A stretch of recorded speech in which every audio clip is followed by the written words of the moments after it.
Counting शुरू हो गई?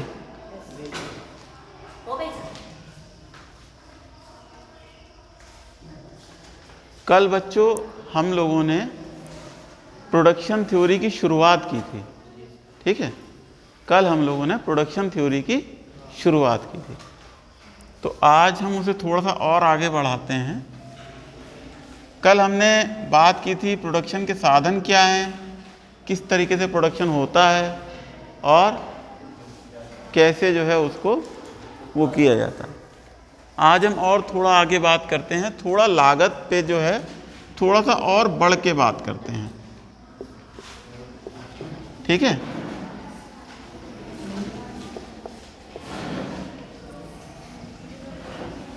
कॉस्ट, क्योंकि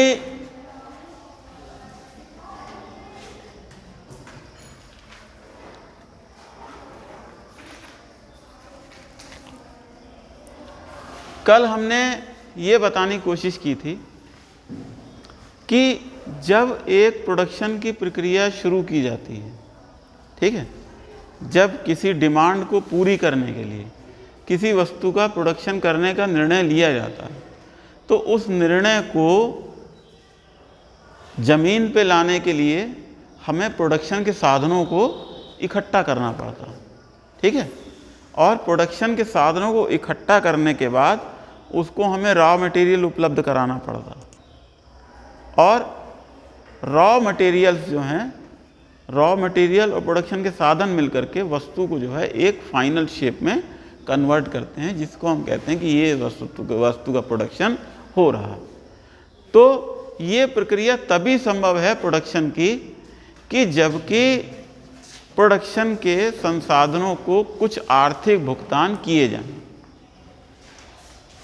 अगर मैं आर्थिक भुगतान नहीं करता हूं तो इसका मतलब फिर वो प्रोडक्शन जो है एक तरीके से हो ही नहीं पाएगा, ठीक है? क्योंकि अर्थशास्त्र में ये माना जाता है कि जैसे उपभोक्ता विवेकशील प्राणी है, ठीक है ना? इसका मतलब आप अपनी सेवाएं तभी देने को तैयार होंगे जब आपको उसके बदले में पैसा मिलेगा। दुकानदार आपको तभी कुछ देने को तैयार होगा जब आपको उसके बदले में पैसा मिलेगा।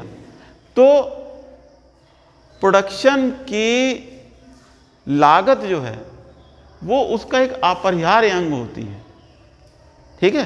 कोई भी प्रोडक्शन करोगे उसमें कुछ लागतें जरूर आएंगी, और अगर लागत नहीं आएगी तो प्रोडक्शन भी नहीं होगी, ठीक है? अब जैसे मान लो कुछ लोग हैं वो ये कहते हैं कि हम फ्री में खेतों में काम करेंगे, ठीक है? हम अपने खेत जो है वो फ्री में दे देते हैं, हम फ्री में काम करेंगे, इसका जो अनाज आएगा वो हम फ्री में लोगों को दे देंगे, ठीक है? तो क्या वो चीज़ प्रोडक्शन में गिनी जाएगी? वो चीज़ प्रोडक्शन में एक तरीके से है लेकिन नहीं है। वजह क्या है कि एंड प्रोडक्ट जो है, मान लो गेहूं है, वे आप फ्री में दे देते हो, मान लो फ्री में दे देते हो, तो जब आपने फ्री में दे दिया, आपने पैसा लिया नहीं, ठीक है ना? और गेहूं आपने फ्री में दे दिया, ये भी किसी ने खेत भी आपको फ्री में दे दिया, तो ये सेवा हो गई। ये कैसा कार्य है? सेवा का कार्य है, ठीक है? ये एक तरीके की ट्रांसफर इनकम है, जैसे सरकार देती है, ठीक है? मैं वही तो कह रहा हूं, किसी ने जुताई के लिए बीज भी दे दी फ्री में, ले जाओ, तो ये तो दान हो गया ना।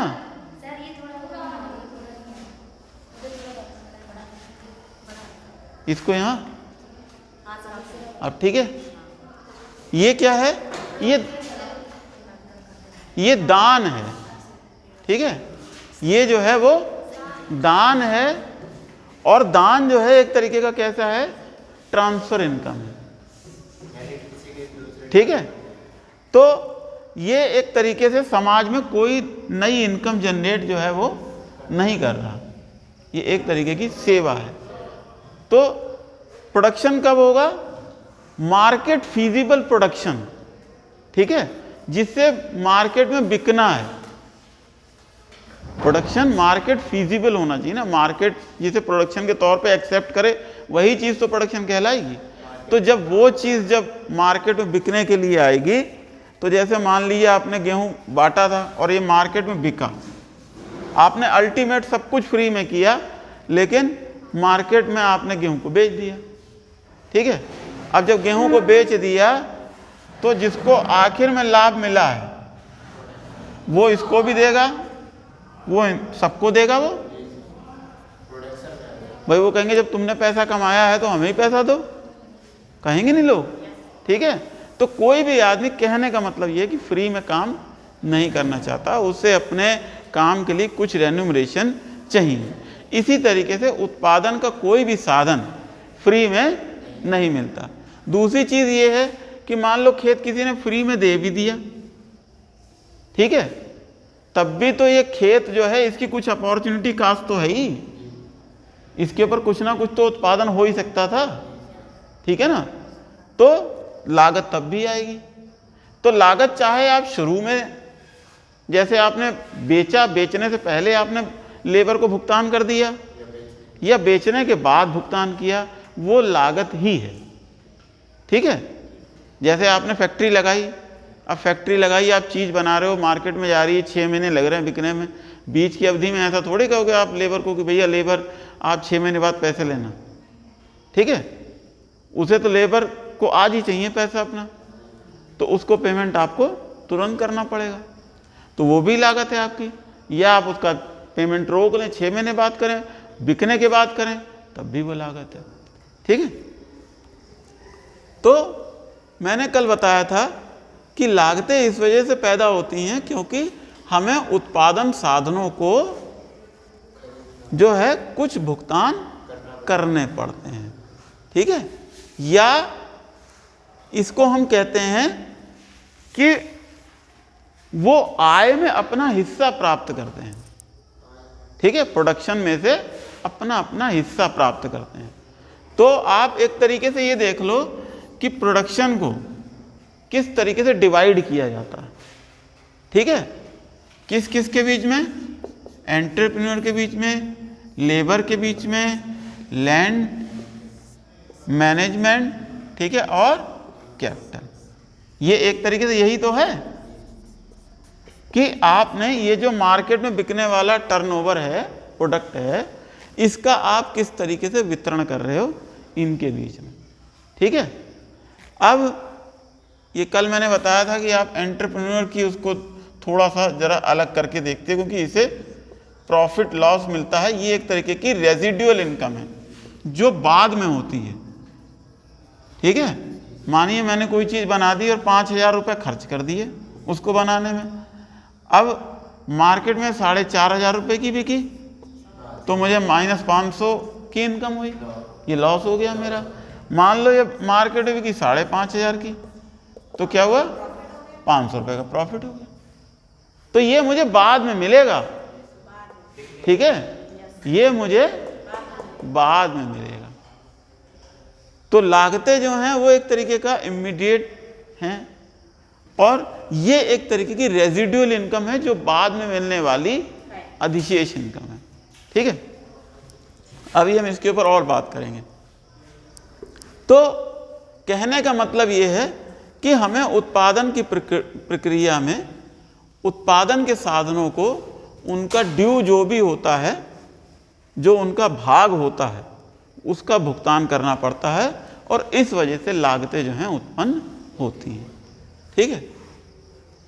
अब कुछ लागतों का भी कुछ वर्गीकरण है। जैसे कुछ लागतें ऐसी होती हैं जो दिखाई देने वाली लागत होती है, जिन्हें आप कहते हैं दृश्य लागतें, ठीक है। इंग्लिश में इन्हें आप कह सकते हैं एक्सप्लिसिट कॉस्ट, ठीक। जैसे आप लेबर को पेमेंट कर रहे हो तो अपनी जेब से पैसा निकाल के दे रहे हो आप उसे, ठीक है, दिखाई देगा। हो सकता है लेबर आपको उसकी रसीद भी दे दे, ठीक है। या आपने कोई चीज़ मार्केट से खरीदी, कोई रॉ मटेरियल खरीदा, कच्चा कोई माल खरीदा, ठीक है, तो वो आपको दिखाई देगा, उसका पेमेंट जो है जाएगा। आप अपने किताब में उसकी एंट्री करोगे खर्चों में, ठीक है। किताब कैसे बनाते हो? खर्च और आय, ठीक। तो खर्चों में आप एंट्री करते चलोगे, जो जो आपने खर्चे किए हैं, बिजली का बिल आपने इतना दिया है, लेबर को इतना पेमेंट किया है, और कच्चा माल इतने का आया है, ठीक है, और मशीनरी का किराया इतना है, और जो आपने प्लांट लगा रखा हो उसका किराया इतना है, ठीक है। इस तरीके से ये आपके खर्चे, ये वो खर्चे हैं जो आप नोटों में करते हो, ठीक है, और इस वजह से आपको मालूम होता है कि ये खर्चे मैंने किए। तो ये पेमेंट कैसे हैं? ये दृश्य लागतें हैं, ठीक है, एक्सप्लिसिट कॉस्ट्स हैं। कुछ खर्चे ऐसे होते हैं जो हमें दिखाई नहीं देते, ठीक, जिन्हें हम कहते हैं अदृश्य लागतें। अदृश्य लागतें क्या हैं? जैसे मान लीजिए आप एक नौकरी कर रहे थे, मान लीजिए, ठीक है, मान लीजिए आप एक नौकरी कर रहे थे 10,000 रुपए की। आपको एक दोस्त ने सलाह दी कि भैया ऐसा करो, तुम नौकरी करते हो, इससे बढ़िया ऐसा करो तुम यार एक 2-2.5 लाख का एक ऑटो खरीद लो, ठीक है, और 2-2.5 लाख का ऑटो खरीद लो, और ऑटो खरीद के चलाना, उससे तुमको इनकम होगी, इससे ज़्यादा इनकम हो जाएगी तुमको। आपने उसका विचार मान लिया। आपने क्या किया? अपने बैंक में रखे हुए 2 लाख रुपए निकाल करके कहाँ लगा दिए? ऑटो में, ठीक है, 2 लाख रुपए आपने ऑटो में लगा दिए। अब बैंक में आपका ब्याज आ रहा था पड़े पड़े इसका कुछ, ठीक है, मान लो 2,000 रुपए ब्याज ही आ रहा था, तो 2,000 रुपए तो ये आपके घुसे, ठीक है, 10,000 रुपए ये गए आपके, तो कितने हो गई आपकी लागत? 12,000 रुपए, ठीक है। लेकिन ये आपकी जेब से चली गई है, लेकिन इसका कहीं आपने कोई खर्चे में जिक्र किया है? इसके खर्चे में तो कोई जिक्र नहीं है। अब आप ऑटो लेकर के आए, आपने खर्चा गिनना शुरू किया कि भैया ये मेरा ऑटो इतने का पड़ा, ठीक, ये इसका इंश्योरेंस गया, ये इसका तेल गया, ये इसका पॉल्यूशन मैंने बनवाया, ठीक है, और ये मेरे खर्चे हो गए, और ये मेरी इनकम हुई इससे, ये आपने नोट कर लिया कि इससे मेरी इतनी इनकम हुई। तो जब ये आप बना रहे थे तो आपने क्या इनको नोट किया जो आपने इंटरेस्ट फोरगोन किया? नहीं किया। और जो आपने काम धंधा छोड़ा, जो 10,000 रुपये का काम स्टार्ट किया था, जो छोड़ के आया नौकरी, उसको कहीं काउंट किया? नहीं किया, ठीक है। लागत तो वो भी है, उनको क्या कहा जाता है? उन्हें कहा जाता है अदृश्य लागत, ठीक है, इम्प्लिसिट कॉस्ट,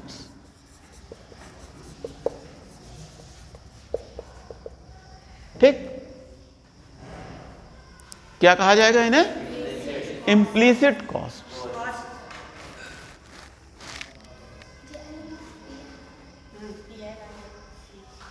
अब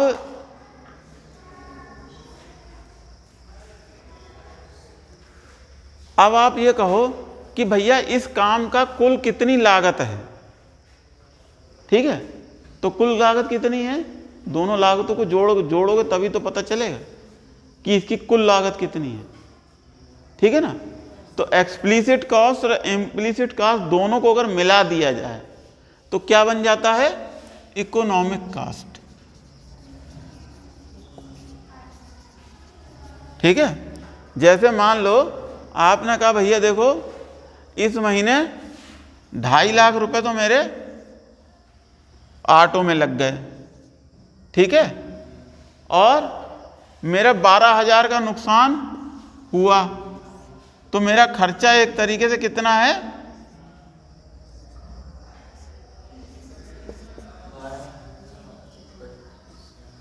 गलत हो गया, 2,62,000, सॉरी गलत तरीके से लिखा, 2,62,000।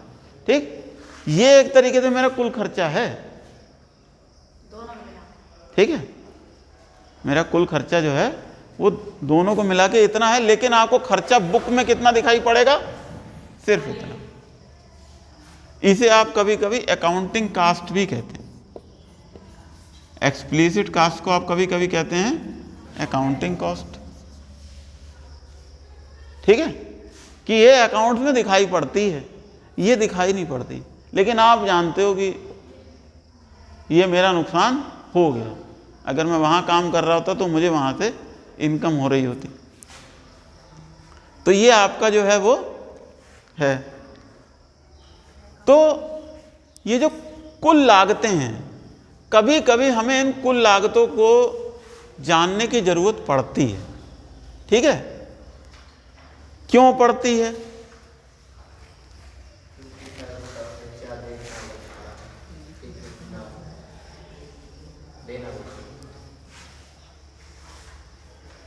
ये आप समझ गए, इससे जानने की जरूरत पड़ती क्यों है?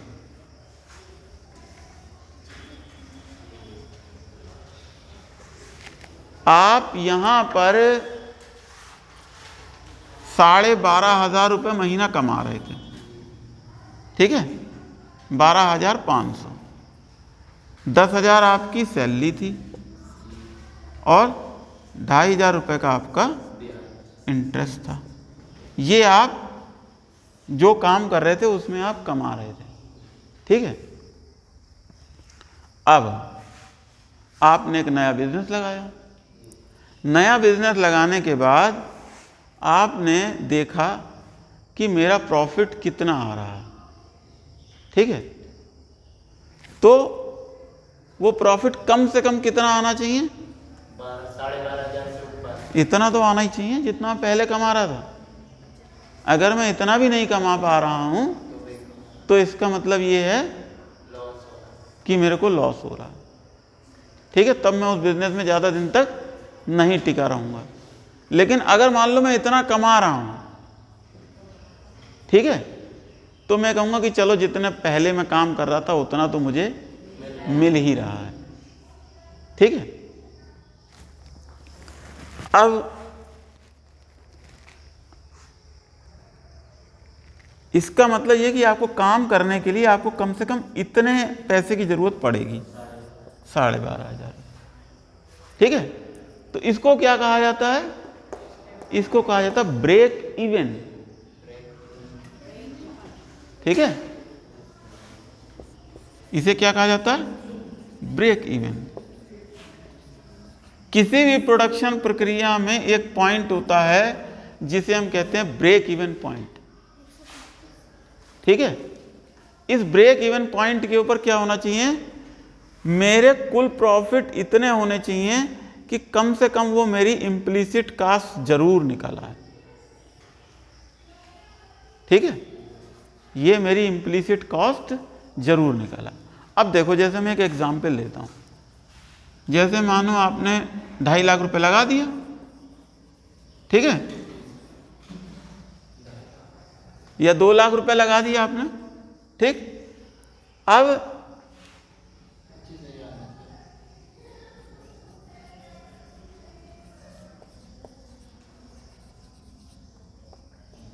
ठीक है, 2.5 लाख रुपए लगा दिया। अब क्या है, ये एक तरीके की फिक्स्ड कॉस्ट है, ये तो फिक्स्ड कॉस्ट है। ठीक है, लेकिन फिलहाल हम ऐसे ही मान लेते हैं। हमें कुछ इनकम होगी। ठीक है, मान लीजिए मैं 12,500 यहां कमाता था। अब मुझे रेवेन्यू मिल रहा है यहां से 25,000 रुपये महीने का। ठीक है, 25,000 रुपये महीने का रेवेन्यू मिल रहा, लेकिन मेरे खर्चे आ रहे हैं 20,000 रुपये महीने। ठीक है, मेरे खर्चे कितने हैं? 20,000 रुपये, जिनको मैं काउंट कर सकता हूं। जिनको मैं काउंट कर सकता हूं। ठीक है, तो मेरे कुल कितना प्रॉफिट हो रहा है? 5,000 रुपये।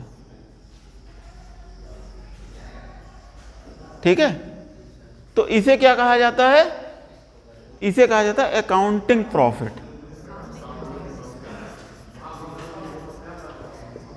ये आपकी अकाउंट की बुक में दिखाई पड़ता है। ठीक है, अकाउंटिंग प्रॉफिट,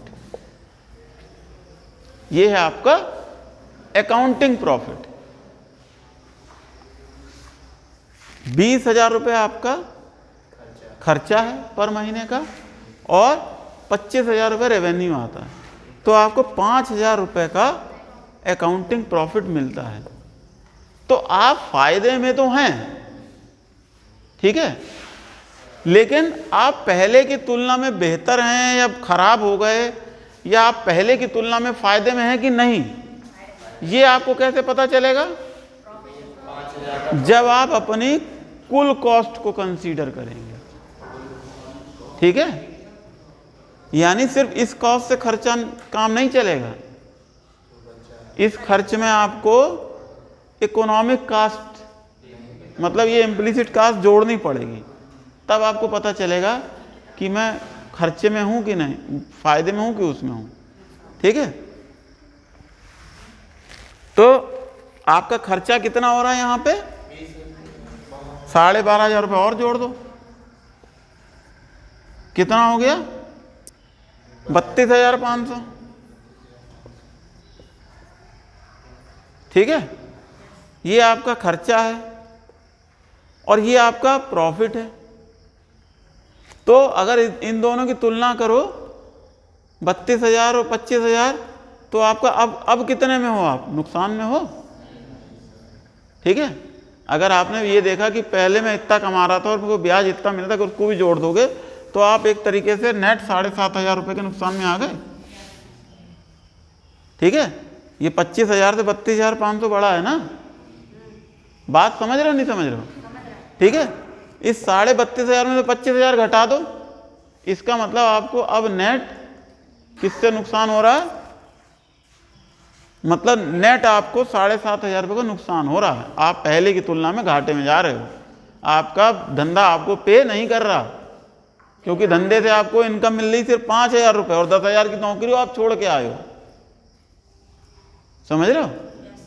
तो आप जो है ये प्रॉफिट में तो हो 5,000 के, अकाउंटिंग प्रॉफिट तो जरूर दिख रहा है आपके कि आपने काम किया, उसमें आपको कुछ फायदा हुआ। ठीक है, लेकिन वास्तव में आपको फायदा हुआ कि नहीं हुआ, ये कैसे पता चलेगा? इकोनॉमिक प्रॉफिट से। ठीक है, ये कैसे पता चलेगा? इकोनॉमिक प्रॉफिट से। और इकोनॉमिक प्रॉफिट यहां पे कितना है? लॉस है 7,500 का। ठीक है, तो इकोनॉमिक प्रॉफिट निकालने का सूत्र मैंने कल क्या बताया था? इकोनॉमिक प्रॉफिट होता है टोटल रेवेन्यू, कुल कितना रेवेन्यू आया उसमें से घटा दीजिए टोटल कॉस्ट। ठीक है, और टोटल रेवेन्यू का मतलब जो भी आया आपका वो तो वही है, total revenue minus total cost में अब क्या हुआ? दोनों जुड़ गई, explicit plus implicit cost. Explicit cost भी हैं और इम्प्लिसिट कॉस्ट भी हैं।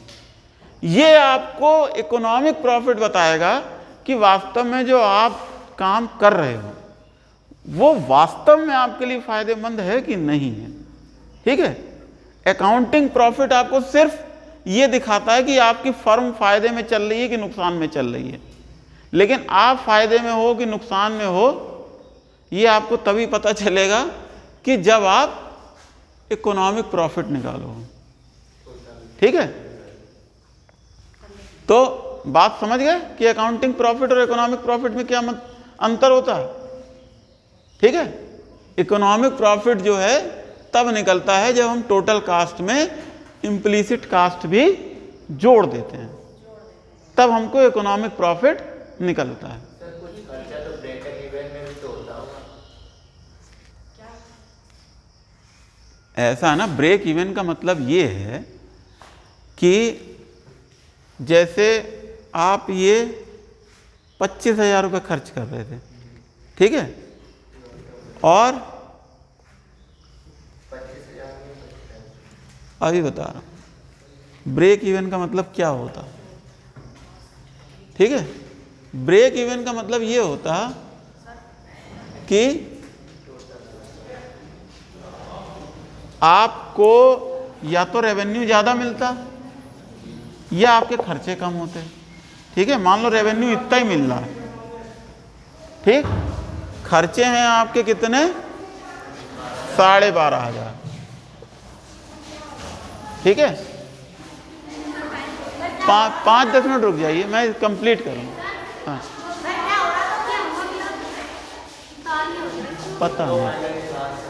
पता नहीं तुम लोग डिस्टर्ब मत हो। खर्चे बेटा देखो 12,500 और आपकी इम्प्लीसिट कॉस्ट 12,500, तब क्या होगा, आप ना प्रॉफिट में होगे ना नुकसान में होगे, ठीक है। तो ये जो है वो किस तरीके से है, यहां पे आप ब्रेक इवन हो, ठीक है। यहां पे ब्रेक इवन पॉइंट है, ये आपका खर्चे 12,500 हैं और ये आपकी इम्प्लीसिट कॉस्ट भी 12,500 है। तो यहाँ पे इम्प्लीसिट कॉस्ट आपकी पूरी 12,500 निकल जा रही है, ठीक है। तो आप जिस पोजीशन में पहले थे अभी भी आप वहीं पे ही बने हुए, पहले आप जहाँ काम कर रहे थे, जो कमा रहे थे, इसमें भी आप वहीं कमा रहे हो, ठीक है। तो यहाँ पे आप जो है ब्रेक इवन का मतलब क्या है कि आपकी इम्प्लीसिट कॉस्ट जो है वो कवर हो रही हैं। तो ब्रेक इवन कॉस्ट क्या होती है, सीधे सीधे इम्प्लीसिट कॉस्ट के बराबर होती है, ठीक है। और ब्रेक इवन में क्या होगा, इकोनॉमिक प्रॉफिट होगा। इकोनॉमिक प्रॉफिट किसके बराबर होगा, ठीक है। इकोनॉमिक प्रॉफिट बराबर होगा इंपीरियल कॉस्ट इसके, ठीक है। ब्रेक इवन में, ब्रेक इवन की कंडीशन क्या होगी, यहां पे लिखता हूं ब्रेक इवन, इसमें लिखता हूं कि इकोनॉमिक प्रॉफिट बराबर होना चाहिए किसके, इम्प्लीसिट कॉस्ट के। मतलब कम से कम आपको इतना प्रॉफिट जरूर मिले जितना आप पहले कमा रहे थे, ठीक है। तब तो आप इस बिजनेस में टिकोगे, नहीं तो धीरे धीरे आप कहोगे भैया सामान सट्टा समेटो, टेम्पो बेचो किसी को और चलो, ठीक है, बहुत घाटा हो रहा है। अगर ये भी नहीं निकल रही, आपको 5,000 रुपये मतलब मिल रहा है, यहाँ पे मान लो आपको 5,000 रुपये मिल रहा हो, तो कितने दिन आप 5,000 में काम चलाओगे, ठीक है। आपको लगातार घाटा होता चला जाएगा, आपकी कैपिटल जो है वो डेप्रिशिएट होती चली जाएगी उसी हिसाब से। तो ये जो है वो ब्रेक इवन के लिए जरूरी है कि इकोनॉमिक प्रॉफिट जो है इम्प्लीसिट कॉस्ट के बराबर हो। एक और बेटा छोटा सा कंसेप्ट है, ये तो आपने पढ़ लिया, ठीक है।